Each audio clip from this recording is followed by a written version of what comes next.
A composer named John Cage composed one of the most important pieces of the 20th century using similar ideas. Let's listen to a little bit of it right now. Some of you may be sitting there saying, I don't hear anything. Listen a little carefully. What do you hear? You might hear the whir of your computer's fan or yourself breathing. Well, that's the music. John Cage creates a piece where the frame is time. This isn't such a radical idea.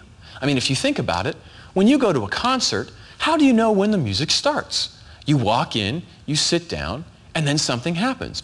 The curtain goes up, the band comes out on stage, and you know from that point on that what you're about to hear is music. And when the curtain comes down or the band leaves the stage, the music is done. But Cage wants to challenge that notion. He's saying, look, the noises that people are making in the concert hall during the music are just as much a part of it as anything that the composer put down. This is a very radical idea. Born in 1912, John Cage studied under Arnold Schoenberg and learned 12-tone music, and studied under Henry Cowell and learned extended instrumental techniques.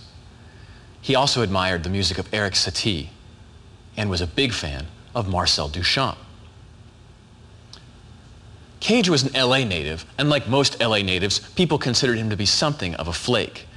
They also accused him of being more of a philosopher than a musician, which to Cage was more of a compliment than an insult. Cage was a very witty man who was also fascinated with Eastern religions, and he sort of combined all this philosophy and religion and music together to come up with a very interesting way of approaching things. He would say things like, if something is boring after 2 minutes, then try it for 4, then 8, then 16, then 32. Eventually, one discovers that it's not boring at all. Or, the first question I ask myself when something doesn't seem to be beautiful is, why do I think it's not beautiful? And very soon I realize that there is no reason. My favorite, which is more musical, a truck passing by a factory or a truck passing by a music school? Cage initially did chromatic compositions where he was trying to keep repetitions of tones as far apart as possible, and later got really interested in rhythmic composition. But he wasn't interested in rhythms in terms of musical beats. He was interested in them in the context of real time. What I mean by this is, rather than say something like, note out a rhythm and then have the performer play it, he might say, play this rhythm for 2 minutes. In 1949, he began studying Zen Buddhism and Hinduism and integrating these methods or these ideas of these religions, such as removing the self, into his musical compositions. He starts saying things like, music opens the soul to the divine. And Cage also realized that there was no silence, only unintended sounds. He discovered this by placing himself in an anechoic chamber, which is a specially designed room that theoretically is supposed to be perfectly silent. And Cage was very excited about this possibility because he thought, for the first time in his life, he was actually going to hear true silence. So you can imagine his surprise when he gets in this room and closes the doors, and instead of hearing perfect silence, he claims that he hears the sounds of his nervous system firing, and the sounds of his blood moving through his veins, and the sound of his own heart, and the sound of his own breathing. There is no silence for Cage, only unintended sound. And using that idea, in 1952, he performs a piece that shocks the world. Well, actually, he doesn't perform it. A piano player friend of his does. And in this piece, the piano player walks out on stage, just like any other piano concert. He sits down, just like at any other piano concert, opens the lid, puts his hands on the keyboard, and then doesn't play. And after a few seconds, he closes the lid, turns the page, waits a few seconds, opens the lid again, and doesn't play. He does this one more time.